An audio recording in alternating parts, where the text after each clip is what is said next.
Hey guys, so today I'm going to be planting up these pots right here, and these are right by our kitchen door. This is the entrance that we use the most, and I try to keep these containers nice and pretty all season. And the summer season is over and I had to pull everything out, and I normally don't do a lot of fall themed planting in containers because it seemed like a little bit of a waste to me, but I'm going to do these kind of fall themed transitioning into winter. So I actually already started decorating this area for the fall. I removed the hyacinth bean vine that was growing up this trellis, and I replaced it with bittersweet vine that I collected in local woods. Now you have to be really careful with bittersweet vine because it is highly invasive species here in New Jersey and I believe all over the United States. So I only use it in highly trafficked areas where birds cannot get to the berries and kind of spread them all over. Another option is to use it indoors. Obviously birds cannot get there. So I just took some cuttings in the local woods and I clipped it on top of this trellis, and then I'll remove it after the fall season is over. Now I wanted to talk real quick about the plants that I had in these pots in the summer.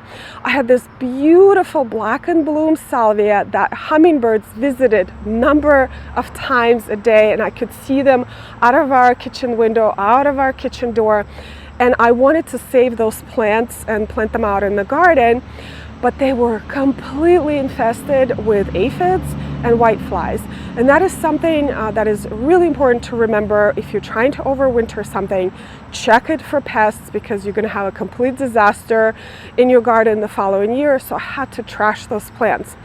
Also, I had this gorgeous variegated Plectranthus that I was going to take cuttings of and overwintered in the house because they make great house plants, but it was also infested, so I had to trash that. Number of other plants that I had here that were pretty cool was Brazilian snapdragon that grew for the very first time this year, and also a really, really beautifully colored Nicotiana. As for the fall planting, look at all of this goodness. So I got some Heucheras, I got some ornamental cabbages, I got some green giant Arborvitae. So what I'm going to do next is just plant it all up and go over the plants with you.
Okay, so I wanted a lot of color this fall, and I got a lot of color. So let me go over the plants with you. Actually, you know what?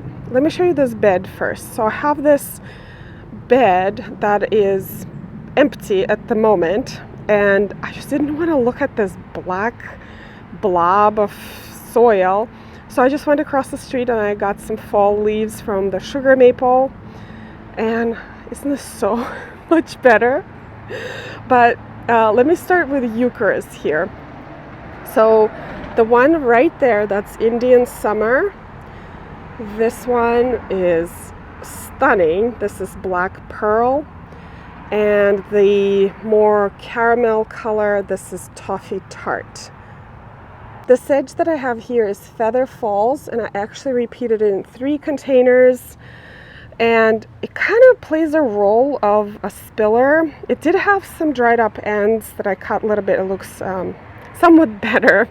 And then I have some violas here, and I have labels because I'm not going to pretend that I remember the names. This one is Mammoth Rocky Rose, and it's a little bit of a cooler tone of the maroon. That one is Matrix Scarlet, and it is a little bit of a warmer tone. I mean, it's still so beautiful. I love this one here. This one, Atlas Black, and I gotta get seeds of this one. I mean, look at the color on this. And then I have Calendula. This one is Orange Flash.